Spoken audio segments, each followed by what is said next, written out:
night. We're mixing it up with this one today. So, already started. Alright, wait. Hi there. You're probably wondering how I got this town. Well, Castaway. let me tell you the story. It begins with a man by the name of Billy McFarland. Billy was a good boy. At 22, he had dreams of becoming a super wealthy entrepreneur, dropping out of college to start a business called Magnesis. Over the years, he managed to network with some powerful people. One of them was Ja Rule. Translated from German, I believe it means, yes, rule. Over drinks, he pitched an idea. Here's an accurate recreation of that event. Mr. Rule, He said, I have a brilliant idea. Like, word, like, yo, what happened? Woo. I'm like, yo, this nigga too wild, fucking his bitch. Woo. precisely, great minds think alike. It will be 2 weeks of absolute luxury in the Bahamas. I wonder if they were planning on having musical acts all of those days, because 2 weeks for a festival seems like a very long time to me. Unless they're only doing weekends, like a Coachella. Never been. Or Burning Man is 9 or 10 days, but the draw of Burning Man is not only the music. Essentially, they're making a pop-up city in the middle of the desert. I think even some of the older festivals don't go that long. I can't think of a festival that goes that long. Maybe I'm just blanking. Let me know. How long was Woodstock 69? Surely not 2 weeks. Maybe 2 days. 3. Promotion began in late 2016. Fyre promised beaches, ladies, gourmet food, luxury villas. Hosted on a private island in the Bahamas called Fyre Cay, once owned by Pablo Escobar. VIP tickets up to $250,000. Swimming pigs. Nope. Blink 182. That's crazy. Major Lazer. A steel drum. Welcome to Fyre Festival. The best 2 damn weeks of your life. I bought my ticket immediately. I remember hearing about this when it happened all those years ago. And then Netflix made a documentary about it. On this channel, a bit over a year ago, we watched a video on the failure of Woodstock 99. In fact, I think the failure of Woodstock 99 walked so that the failure of Fyre Festival could run. And there's a lot of parallels to be drawn with both festivals. I mean, extreme weather, people went feral. Woodstock 99 stages were burnt, crimes were committed. Limp Bizkit performed. And Alanis Morissette, Sheryl Crow, Fatboy Slim. It sounds like a 90s dream. And I was too young to even know what was happening. The day arrives. About 5,000 people are making their way directly from Miami Airport, and there are huge delays to get to Fyre Cay. Although I shouldn't say Fyre Cay, because it doesn't exist. In the marketing, they referenced this island, which is actually Norman's Cay, run by George Jung, not Pablo, by the way. But that doesn't matter because we're not going there either. We're going to Great Exuma. Private island? Forget that. Population? 7,000. In fact, we're basically in the parking lot of a sandals resort. In the end, only about 500 of us make it to the island. The remaining customers' flights are cancelled. You're about to see why. We're hauled onto a school bus and taken to the site, a gravel lot with a bunch of FEMA tents. Oh no! Remember those promises of luxurious villas? Pranked ya? Enjoy your stay, and don't forget your complimentary cup of UNICEF rice. Turn this bus right around. Once there, no one knows whose tent belongs to whom, so staff try getting everyone into a line. Then they abandon that idea and tell everyone it's a free-for-all. Expecting a do party, this guy took all of his drugs on the flight over. He's the only one having any fun. Everyone else is grumpy because it's been 5 hours and there's no food. In lieu of food, staff decide to start handing out tons of free tequila. This only exacerbates problems. Giving people alcohol when they're hungry is such a risk. And I feel like choosing tequila out of all the alcohols to give them, I'm sure people got angry. Once the food does arrive, it's Gosh. just as delectable as promised though. Gourmet craft single there. A few hours later, bags arrive on a shipping container. It was getting dark and there was no lighting. So everybody's walking around with their cell phones trying to look for their luggage. Plenty of people had their luggage stolen. But don't worry, if you have any valuables, the festival advertised top-notch security. Here it is. But no one told guests they had to provide their own lock. There are rumors of muggings by the locals. I heard rumors of feral dogs. A tent supposedly caught fire. The closest beach has a rampant shark problem. Staff don't have any uniforms or walkie-talkies, so no one knows who's in charge, and the people who are in charge can't talk to each other. You think that tent caught fire or someone set it on fire? I feel like there's a social commentary that could be made there about human nature and what happens when you give them a free-for-all and alcohol, and they go into the survival mindset. I'm not sure what exactly that social commentary is, but it's there. Is the bathroom. It's there. Many staff quit after only a couple of hours. For the few customers who were willing to just make the most of it and enjoy the music, they had some bad news too.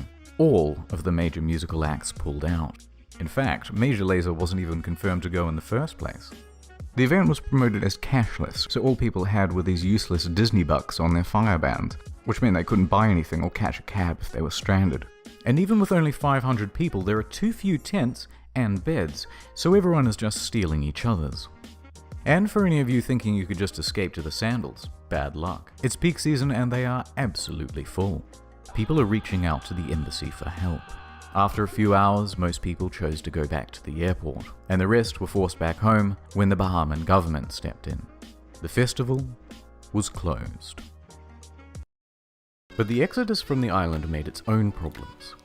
Guests spent hours dehydrated and hung over in a hot building. Why staff locked the door isn't entirely known, Why would they do that? but one girl fainted before they were finally reopened. Everyone gets home, and that was the end of it. Except for me. I was rescuing someone, helping them out, and I got lost in the woods. Anyway, back at home, the shitstorm on social media was just ramping up. The Reddit Fyre Festival was created, and it started documenting everything that went wrong at the event. People were circulating a fake tweet by Jar that the whole thing was a social experiment. Some wholesome festival memes there. And it quickly turned into a marketing case study of what not to do. In response, Fyre started serving cease and desist letters to stop people from saying mean things about them. Could you imagine trying to plan an event and it goes so poorly that they're studying your mistakes on a college campus? I mean, I would try to find the silver lining. I would try to make the most of that and be flattered, but it would sting. Mr. Rule released an Jeez. official statement online, both apologizing and saying that it's not his fault. Interestingly, he wasn't even on the island at the time. He was giving a concert in Chicago. Although, to their credit, they offer everyone a full refund. Or you could always let it ride and opt in for tickets to 2018's Fyre Festival. And a VIP ticket to next year's Fyre Festival if they decide to go. A couple of years ago, I read that Billy wanted to do it again, Fyre Festival 2.0. I haven't heard anything past that. I'll look it up and see if he's planning it. I'm not going. Meanwhile, Billy is on full damage control. He claims that a storm came in the night before and changed all of the marketing into lies. We got to a point that we were very excited about on Wednesday night with how the two sites looked, and we got hit by a big storm. But the apologies weren't enough. A few days later, and the first lawsuit was served. Attorney Ben Misalis doesn't think it's funny. He's filed a $100 million class action lawsuit against the organizers. Then another suit. Then 7 more. Then the feds got involved, claiming Billy had committed wire fraud. Serious charges with serious prison time. Wait, I want to see what it says here. A single act of wire fraud can result in fines of up to 20 years in prison. However, if the fraud scheme affects a financial institution or is connected to a presidentially declared disaster or emergency, the potential penalties are fines of up to $1 million and up to 30 years in prison. I have a question. When does wire fraud intersect with just fraud? That doesn't sound right. Traditional fraud. Because it's my understanding, and maybe I'm just off, that wire fraud has to do when you use the internet or telecoms for your fraudulent activity. But in 2023, isn't that stage almost inevitable? Because most people transact in card or through wire, right? Through their bank accounts directly before they would use cash. I don't know. I'll look it up. I feel like, well, I'm not sure how many law practitioners we have in here, but if you know, just let me know. More on I'm that curious. later. But first, Right now, let's go into the history of Fyre Festival. The marketing was clever. To get the word out, they got in touch with about 400 influencers, Instagram celebrities, and they offered them VIP tickets or cash to promote the event. They even managed to get Kendall Jenner to post about it.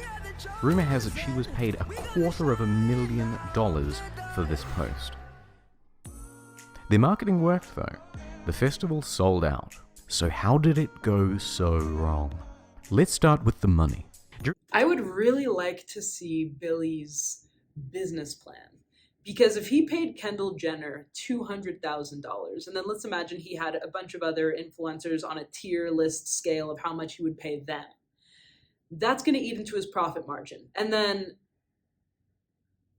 I mean, I wonder if he was trying to break even, or, I mean, maybe if you try to break even and think, okay, this is going to be successful in the future, let's just build it up this year, or what?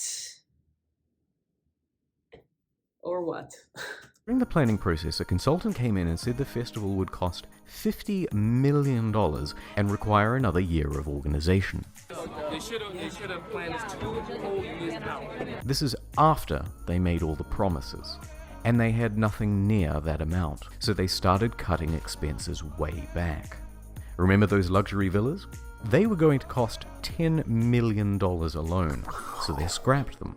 Now everyone gets a tent. Deposits for the bands? Nope. Food, infrastructure, staff, all were cut back. But, you may ask, how did they have so little cash if they sold out? Woodstock 99 did something very similar. They started cutting costs, and that's where the problem started. It's the price. It was way too low. Now wait a minute. Up to $250,000 a ticket is too low. In fact, on social media, people were so merciless and unsympathetic towards the guests because they thought it was a bunch of rich kids paying for tickets with a starting price of $12,000. And you can thank fake news for that assumption. You see that number repeated everywhere. But actually, very few were paying even close to that amount. The standard price was around $1,200. Which, if you think about 2 weeks in the Bahamas with practically all of your expenses taken care of, that's pretty bloody good. Yeah. In fact, some tickets were as low as $500. 6 months ago, got together and got the early bird special for about $500. And this covered food, transportation, ticket, and somewhere to sleep. How on $500 just for transportation would be kind of cheap. All the way to the Bahamas. Consider that most of those people are going from the United States. If you're in the west coast of the United States, that's a cheap ticket. Wow. earth were they going to break even with that? They weren't. And on the flip side, there's no proof whatsoever that anyone purchased a $250,000 ticket. So basically, they're stuffed. Billy has to start taking tough short-term loans just to keep afloat. Which, by the way, is why they did the Fyre bans. It was to raise cash. It's reported that up to $2 million in Firebucks in-game currency was spent in the lead up to the event. But this wasn't even close to enough. Practically broke, and with the event only a few weeks away, the more experienced staff suggested postponing. But thanks to those short-term loans, he couldn't. So he insisted on going forward. Those staff tried to control the damage by telling celebrities and public figures not to go. How was the Fyre Festival?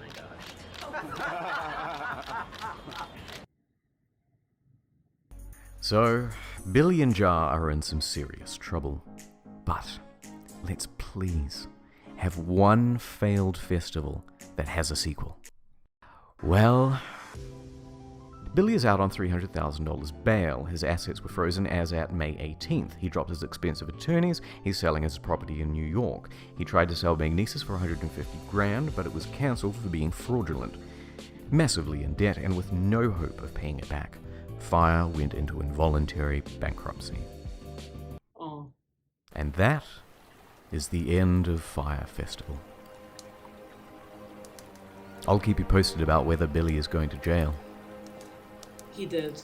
So long, Fyre Festival. You were too beautiful for this world.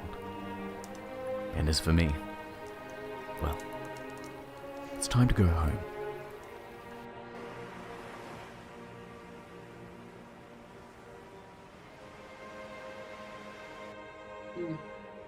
Now, I know what I'm going to do this weekend, and that is watch the Netflix documentary.